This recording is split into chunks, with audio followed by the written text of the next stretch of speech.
E hoje eu estou com um convidado muito especial, ele que é um grande amigo meu. A gente se conheceu na internet, e hoje a gente fez uma grande amizade. Ele é um grande profissional da área. Eu sempre digo para ele que ele é o cara da hipertrofia e do emagrecimento aqui no Piauí. Eu vejo ele como o melhor treinador nesse segmento aqui no Piauí. O cara que faz um trabalho extraordinário, né? Totalmente diferenciado.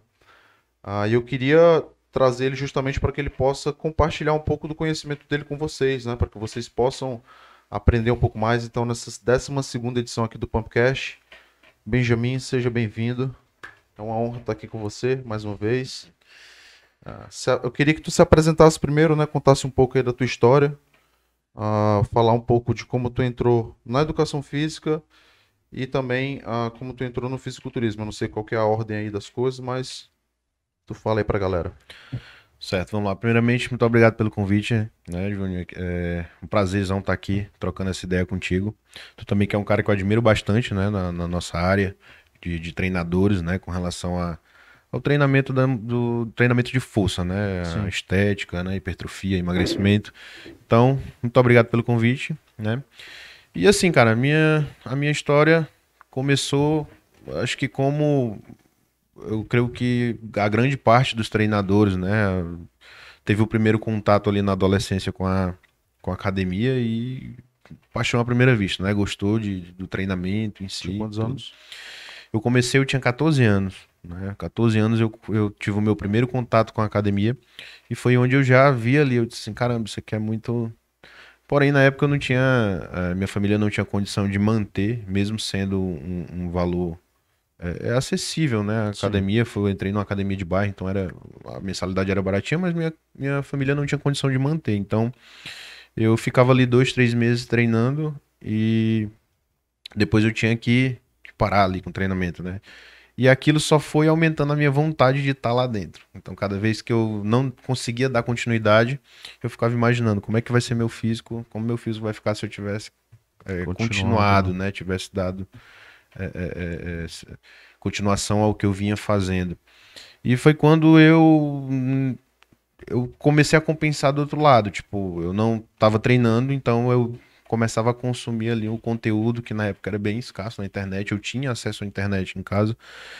E eu comecei a pesquisar, né? Não tinha tanto conteúdo assim, mas eu conseguia tirar um conhecimento dali. Então foi aonde começou também a dar aquele estalozinho de, poxa, e se eu me tornasse um treinador? E se eu começasse a estudar para me tornar um dos caras que estavam lá me acompanhando, né? Eu me lembro que tinha um cara que ele tinha um físico muito bacana lá na academia e eu admirava ele por conta do físico. Eu disse, pô, Sim. esse cara é muito e eu quero ser assim, né? Então foi onde eu comecei ali, né, na minha adolescência, a despertar o gosto pela musculação.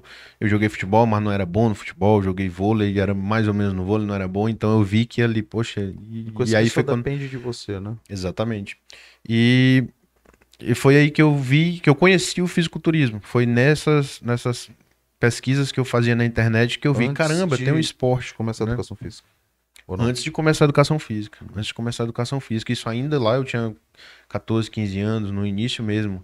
Eu despertei mesmo para estudar ali quando eu estava finalizando o ensino médio. Foi aonde eu, caramba, eu pretendo fazer educação física porque eu gosto de treinar. Eu gosto de estar ali no Uhum. ambiente da academia, né?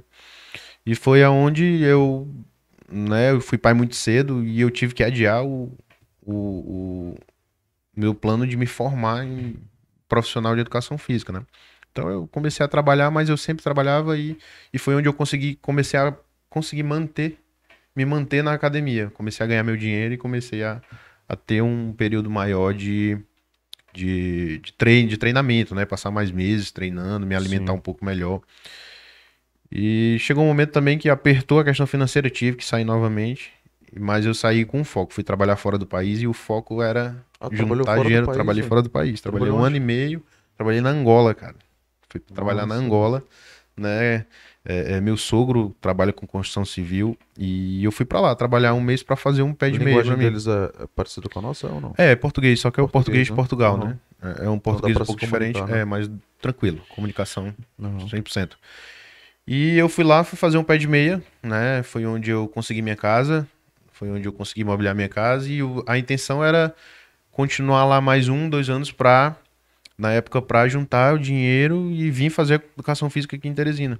Sim. Só que assim que eu vim de férias e abri o curso em Parnaíba, aí eu não volto mais. Vou ficar, vou fazer meu curso, que é o que eu gosto. Aí foi onde eu voltei eu entrei realmente na faculdade, né, para poder me formar, né, para poder virar profissional. E daí comecei a minha jornada aí no treino e até hoje eu não parei. Aquela vez que eu te encontrei, Benjamin, uma época que a gente não se conhecia. Mas não sei se tu lembra, no, acho que é Confef, não sei, é lá que teve no Sesc Praia, se eu não me engano, que foi o Fernando Maradona. Tu lembra Sim, desse evento? sim, foi Eu tava o. de integral médica lá, eu olhei só pras panturrilhas e eu falei, pô, esse moleque é cavalo. Naquele tempo E eu aí, foi quando eu te vi lá nessa época. Tu já era formado ou não? já, Já já, tinha se formado, né? já ali foi no. Teve um campeonato, né? Lá, um campeonato pequeno de Teve, sim, fisiculturismo. sim. Se eu não me engano, era o mesmo evento que Organizador, acontecia em Sobral, né? Era um evento que sim, era de sim, Sobral e teve uma sim. edição ali no Coqueiro, né? Ali eu já tava. Ali eu já tinha competido, eu já tinha feito minha primeira competição, né? Que foi em 2018. E ali eu já tava trabalhando, já tava bem, bem firmado ali na área de personal trainer, né? Sim. Já tinha minha agenda já praticamente cheia, lotada. Eu já não tinha mais onde colocar aluno, já tinha. Então ali eu já tava bem encaminhado, vamos dizer assim, na Na educação profissão, física, né? Na sim. profissão.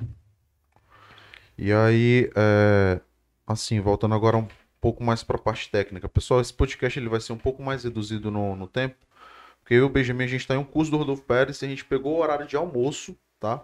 Para poder gravar esse conteúdo para vocês. Então, valorize esse trabalho, tá? E aí, entrando mais para a parte técnica, Benjamin, eu vejo que a galera que nos acompanha são pessoas, né? Às vezes pessoas leigas que precisam de uma orientação melhor, de um acompanhamento melhor em relação à parte dos profissionais. E assim, para um iniciante ou para uma pessoa que já está inserida nesse meio, vamos começar a falar sobre um pouco sobre mobilidade, né? O que é que tu Sim. considera importante na mobilidade para as pessoas que não fazem mobilidade, o que é que isso pode acarretar? Qual é a tua opinião sobre isso?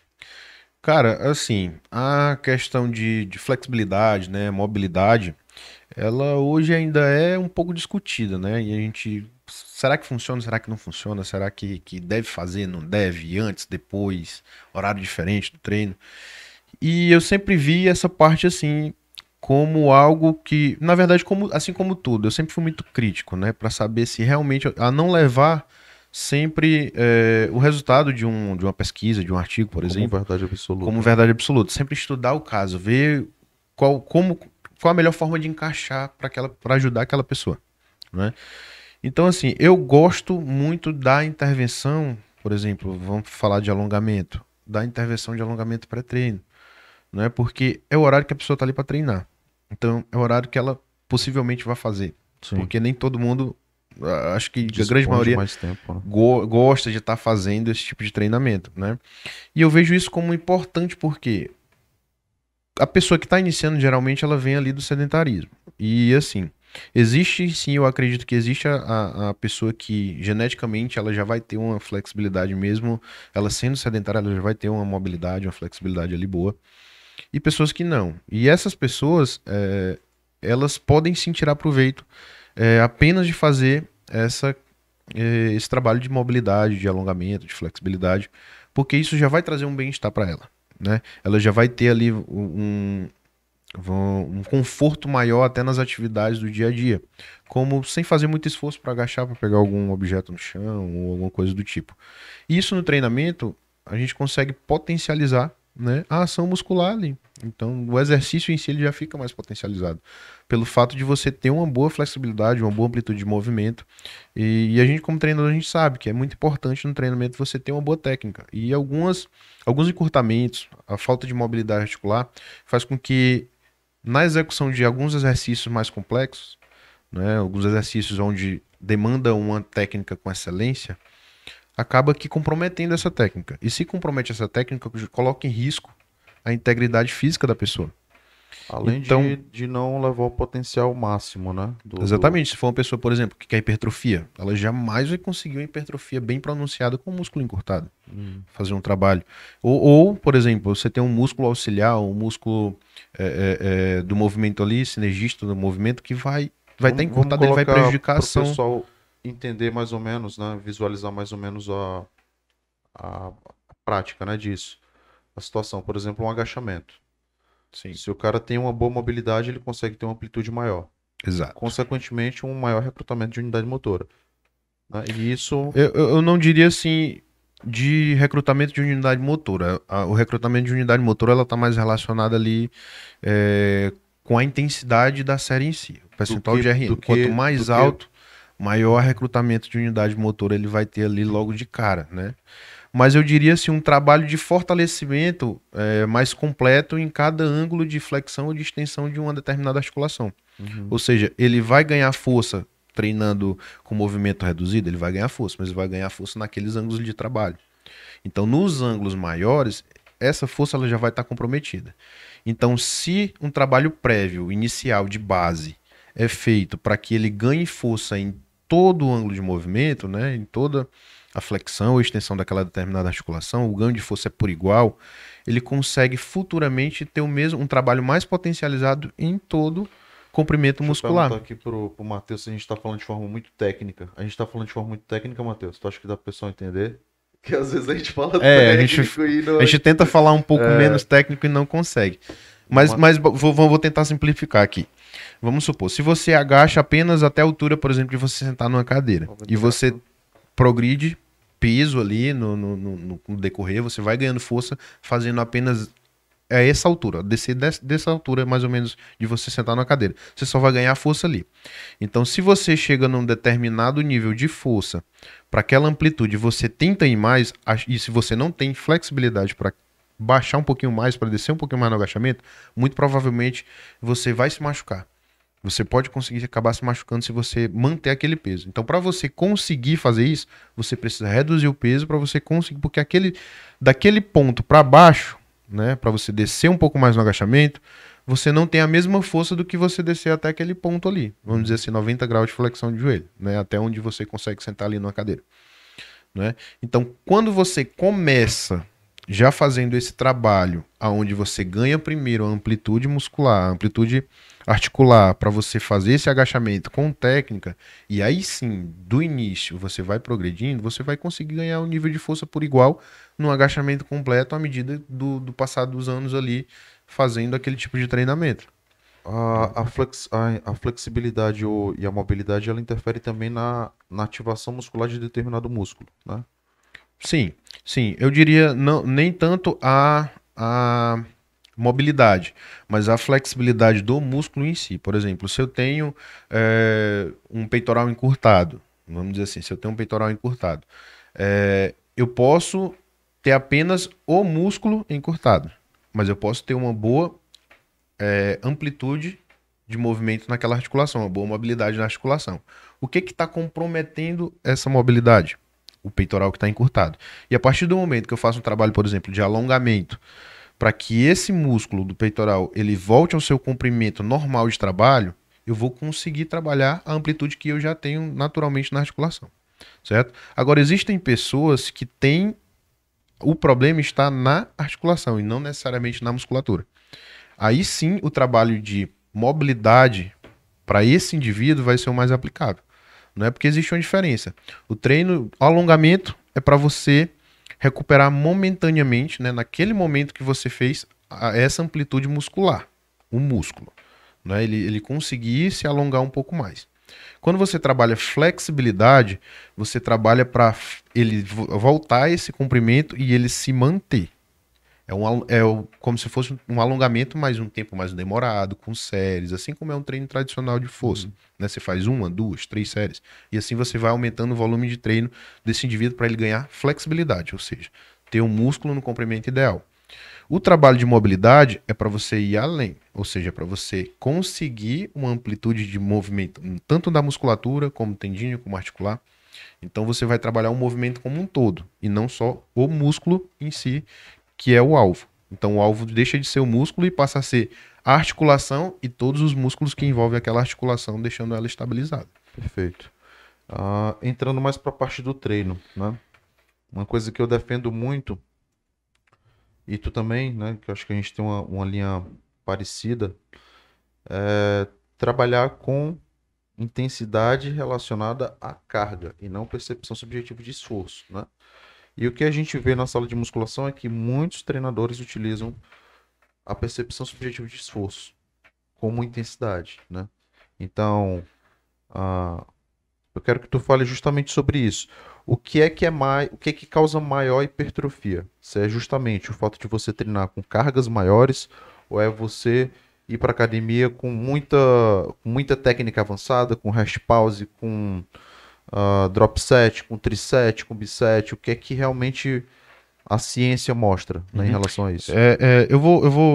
Antes de de eu falar sobre a questão da hipertrofia, eu vou pontuar uma coisa aqui que eu vejo muito presente hoje em dia, né? É assim, nós como estamos falando aqui mais técnico, então o que eu falar de termo técnico você vai compreender perfeitamente o que eu estou falando dentro de um contexto, né? A pessoa que é leiga, ela não vai entender. Então, por exemplo, quando você me pergunta sobre intensidade, você fala de carga, diretamente eu já entendo que você está se referindo ao peso que você vai utilizar no exercício, né? Mas quando algumas pessoas, principalmente eu digo ali o acadêmico que está começando, que está saindo, que ele vê alguns cursos aí, alguma pessoa falando mais técnico, dizendo que carga é uma coisa, peso é outra, ele acaba confundindo o que você está falando e desconsidera o contexto. Então, para a gente falar de peso e de carga, a gente tem que separar o que é peso e o que é carga.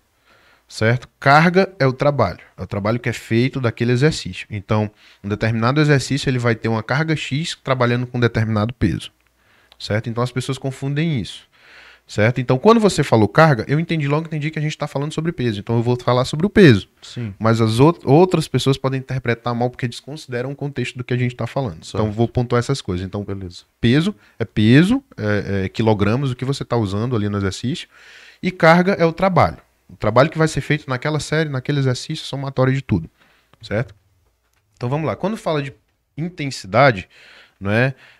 Existe sim ali, hoje em dia existe uma discussão, por exemplo, com o Valdemar Guimarães, o Valdemar Guimarães fala que intensidade não é peso e tal, e realmente ele tem razão, né? Da física, intensidade não é peso. O peso é uma ferramenta onde você vai aplicar, onde você vai aumentar a intensidade.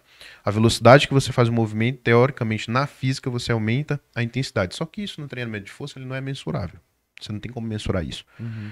Então, na prescrição de treino, você tem que determinar uma intensidade. Até porque o treino de força está relacionado com intensidade. Então, como que é feito hoje na literatura? É através do percentual de RM. O percentual de RM se refere a peso. Então, dentro desse contexto, e não isoladamente da física, ali, o termo intensidade, a gente pode falar que no treino de força, a intensidade da série, do movimento, está diretamente relacionada ao peso que está sendo utilizado. Então, é o percentual daquele peso, né, de um movimento máximo que você faz, que é a intensidade. Quanto menos movimento você faz com um determinado peso, mais intenso ele vai ser, certo? Então, essa é a mensuração de intensidade. Quando a gente volta para a hipertrofia, a gente já entra dentro de toda a questão que a gente fala sobre tensão, né, na célula muscular, recrutamento de unidades motoras.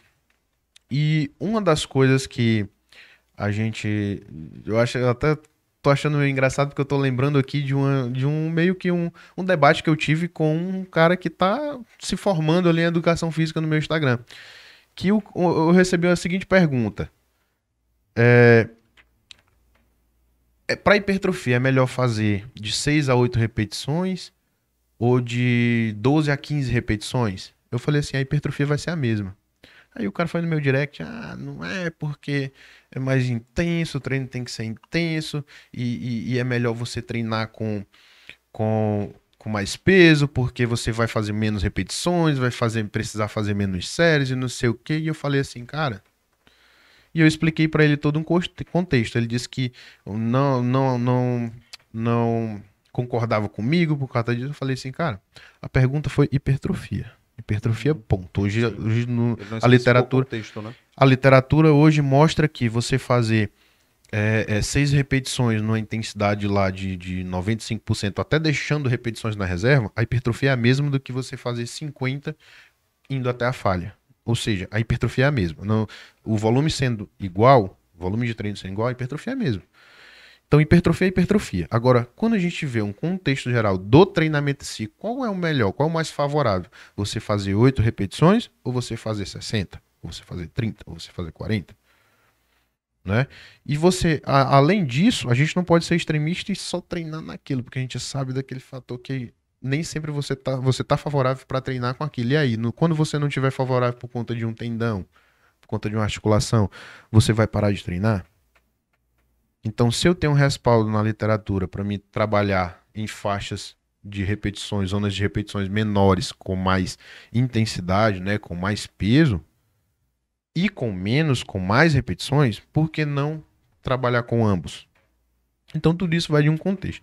Agora, quando a gente fala de eficiência de trabalho, ou seja, mais hipertrofia com menos, vamos dizer assim, com menos tempo de relógio de contração muscular, é muito mais favorável você fazer com mais peso e trabalhar com menos repetições.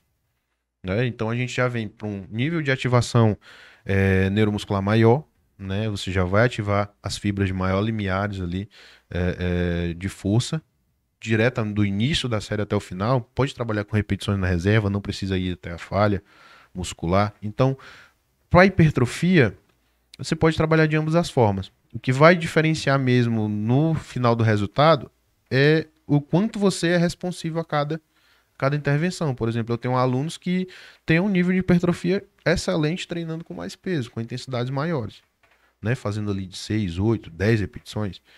E tem alunos que não têm essa mesma facilidade. Né? Às vezes o aluno, o medo de estar trabalhando ali com cargas maiores é até maior e ele se dá melhor trabalhando com menos repetições. Isso não exclui o fato de com esse eu vou trabalhar só dessa forma e com esse eu vou trabalhar só dessa. Sim. Né? É porque assim, ó, o que eu queria que tu entendesse é que existem profissionais que trabalham somente com métodos avançados até para um aluno iniciante, né? Sim. E aí ele esquece de toda a base. Então é mais ou menos isso, né? O que é mais trazendo esse contexto, né, de um treinador, que ele é aquele treinador que trabalha com o básico e aquele treinador que trabalha com um monte de firula. Quem é que vai ter mais resposta? Cara, eu assim, primeiro eu vou pontuar aqui uma coisa. Se o cara trabalha com muita firula, muito método no treinamento dele, esse cara ele não sabe o que, que ele tá fazendo. Pronto, já respondeu. Esse cara ele não sabe o que, que ele tá fazendo do treinamento. Ele tá colocando ali, ele tá tentando fazer o aluno dele ficar cansado, Exatamente. ficar exausto. Então esse cara a gente não pode até excluir. Ele não sabe o que, que ele tá fazendo, né? Pode porventura. Às vezes o aluno é muito aplicado, às Não, vezes o cara, aluno realmente dá o sangue dele no treino e ele vai ter resultado. O tem aluno faz a resultado. dieta direito, o aluno tem uma quantidade de sono ideal, o aluno tem. Então é um cara muito dedicado, que é como a gente vê hoje nos atletas, por exemplo, os atletas de fisiculturismo que vivem por esporte. Então eles têm um resultado por quê? Porque eles vivem para aquilo. Então eles podem fazer um trabalho aonde não seja favorável e mesmo assim eles vão ter algum resultado. É o que às Não vezes ser eu falo. favorável não quer dizer que não vai ter. Uhum. Né? É o que Mas às- não significa que se eles trabalharem de outra forma, uma forma mais inteligente, eles não vão ter resultados dobrados, é o que às vezes triplicados. eu falo, né? Que a educação física ela é tão boa, velho, que às vezes até o cara que faz coisa errada tem Tem resultado, resultado. né? Exatamente. O treino de força, né? O treino de força É. O João Pedro ele tocou no assunto lá na hora que a gente estava na entrevista pra gente falar também. Ó, João Pedro, consegui trazer ele antes de você, hein? Consegui trazer ele antes de você. e é porque tá do João lado, né? Pedro, não, João Pedro traz os caras. Tudinho que eu quero trazer o João Pedro leva, pô. O Vicente, mas ele tocou no assunto sobre justamente treinamento, né? O que é que muita gente tem dúvida. Tu relembra do que ele falou? Ele falou que muita gente tem Cara, dúvida sobre troca de treino. assim, troca de treino. Vamos lá, é outro assunto que bom, eu também costumo avaliar o indivíduo. É assim, o indivíduo que. Primeiro eu já deixo bem aberto. O indivíduo que vai buscar um treino porque ele não tem aderência, ele precisa estar trocando de treino a todo momento, esse indivíduo ele não precisa me procurar. Eu já deixo logo, ele não precisa me procurar, porque eu não vou trabalhar dessa forma. Primeiro por quê? Primeiro ponto. Eu não tenho um tempo hábil para isso. E eu não vou passar qualquer coisa para os meus alunos. Então, busco elaborar da melhor forma possível um treino pensado.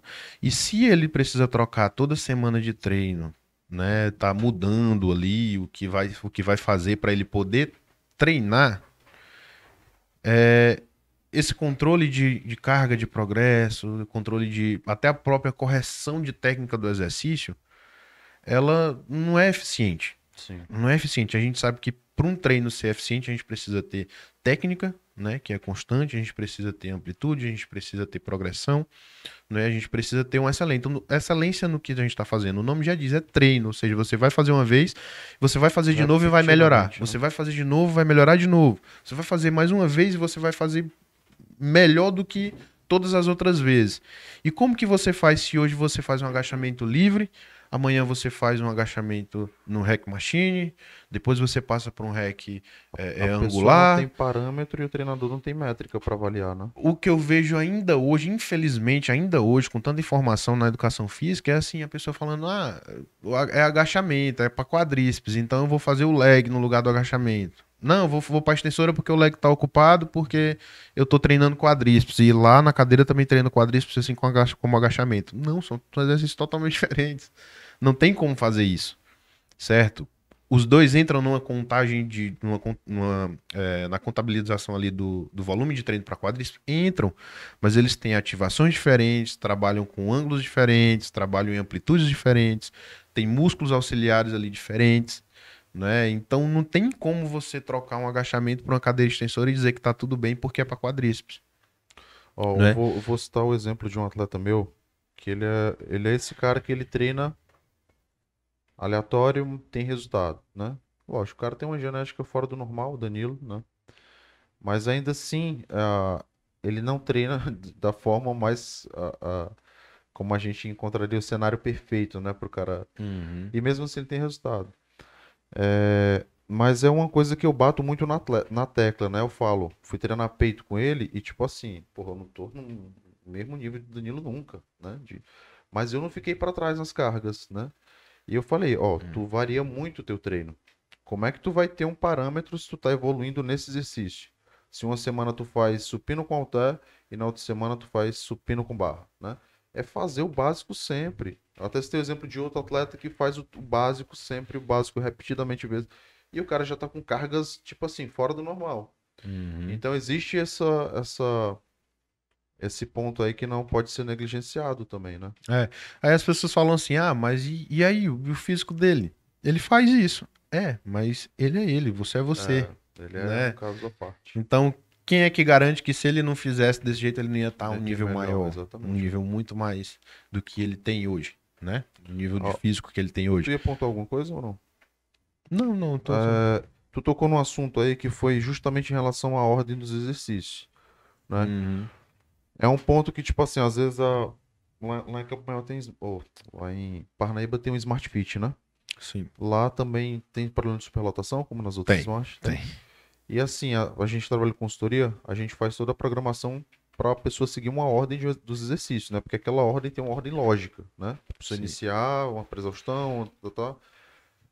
Às vezes, se a pessoa não conseguir, por ela fato da academia estar lotada, pode abrir exceção e trocar, né, eventualmente, para que isso não possa comprometer o resultado? Tu acha possível isso ou tu discorda completamente? Cara, assim, eu consigo apontar várias possibilidades nesse caso, né? Eu não sou o cara tão extremista de dizer assim, não faça. Porque assim, se é uma pessoa que visa ali, ela quer melhorar o físico Às vezes dela. não tem tempo, Pois né? é, ela quer melhorar o físico dela, mas não tem tanta. Eu falo, não, se tiver, vai. Tem pouco tempo, nesse caso, tem um pouco tempo. Não, pode mudar, não fica esperando. É um atleta? Espera o exercício ficar vago pra tu fazer. Ou procura um horário que a academia não esteja lotada, né? Outro, Tenta se outro, adaptar, né? outro ponto, por exemplo, vamos supor que a pessoa tem um problema ali de exatamente de ativar uma determinada musculatura, de fazer com que aquela musculatura tenha um trabalho eficiente, ela precisa de alguns exercícios de pré-ativação, né, para iniciar aquele exercício. Ela não pode trocar a sequência, Sim. ela não pode, né? Mas se for o caso dela, por exemplo, mas eu não tenho tempo, aí eu falo, troca. Entendeu? Eu não vou ser extremista de bloquear ali, não faz isso. Mas eu explico, olha, você precisa fazer essa pré-ativação antes de você ir para aquele exercício. Então, se você não consegue fazer a pré-ativação antes de ir, espere. Certo? Espere. O máximo que você.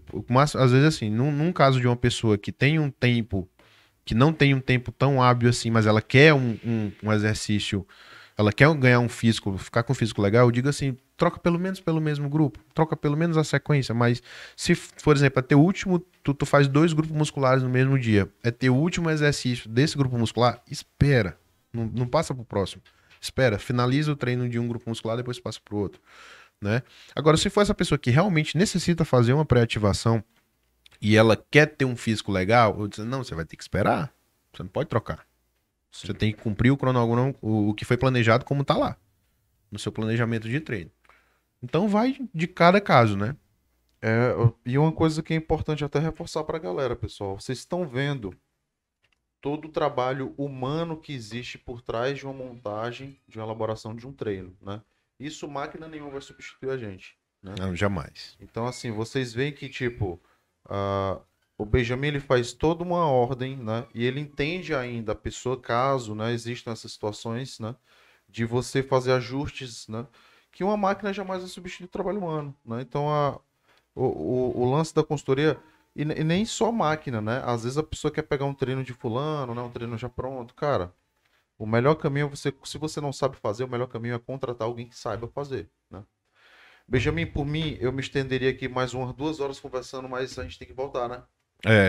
A gente já Tem tá... que comer ainda e tem que voltar, né? Exatamente. Pessoal, esse talvez foi um dos podcasts mais rápidos, mas como a gente está na palestra, no curso hoje do Rodolfo Pérez, né, de nutrição, a gente vai ter que retornar agora para o curso, né?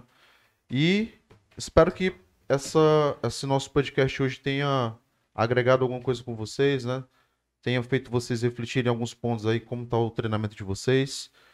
E em breve a gente pode fazer outro podcast, né? A gente vem com mais calma, vamos ver direitinho aí um dia pra gente vir fazer um bem tranquilo, falar de mais assuntos, porque tem muito mais assuntos, né? A gente falou aqui, mas eu espero que foi pouco tempo aqui, mas eu espero que o pouco que a gente falou, a gente consiga mudar o pensamento de algumas pessoas que estão iniciando no treino, ou de até alguns avançados, né? Como a gente citou o caso aqui. E de treinadores também, né, cara? Porque assim, eu vou te... Eu, assim, como tu falou do assunto da máquina, cara, eu peguei um absurdo desse agora há pouco na consultoria que eu fiquei pensando, rapaz, será que foi um ser humano que passou esse treino para esse aluno? Não é assim, um volume de treino exorbitante para um cara que começou agora a treinar e sem necessidade nenhuma. Às vezes é só um Então, Ctrl+C, Ctrl+V. Exato. E aí, às vezes, as pessoas acabam se frustrando por tentar ter resultados, tentar e não conseguir. Então, eu espero que de certa forma, o pouco que a gente falou aqui entre aí e sirva como para alguns profissionais refletirem nas suas prescrições de treino, né? Refletirem no caso de você ser extremista em um determinado tipo de assunto, de você falar alguma coisa fora de contexto, de você discutir, porque eu vejo tanto debate na internet ali, nas redes sociais, desnecessário, né? Porque exatamente pela falta de interpretação de contexto do que está sendo debatido. Então, é aquela questão, né, cara? A gente trabalha para pessoas, né? Para pessoas. E pessoas, existem pessoas e existem pessoas que são diferentes, né? É o mesmo nome ali, são seres humanos, mas são pessoas diferentes. Então, para cada um, a gente tem que adequar uma abordagem mais eficiente, né? Show. Só para finalizar, teu Instagram pra galera. Benjamin, BENJAMIN, Sampaio. Benjamin A. Sampaio. Sigam ele, galera. Deu para perceber que o homem se garante, tá? Então, acompanha o trabalho dele. Ele posta muito conteúdo informativo. E é isso, meu irmão. Mais uma vez, obrigado, meu cara, pelo convite. Tamo junto. E me chama outra vez pra gente vir conversar com mais calma, né? Foi muito acelerado o negócio. Valeu, pessoal. Até a próxima.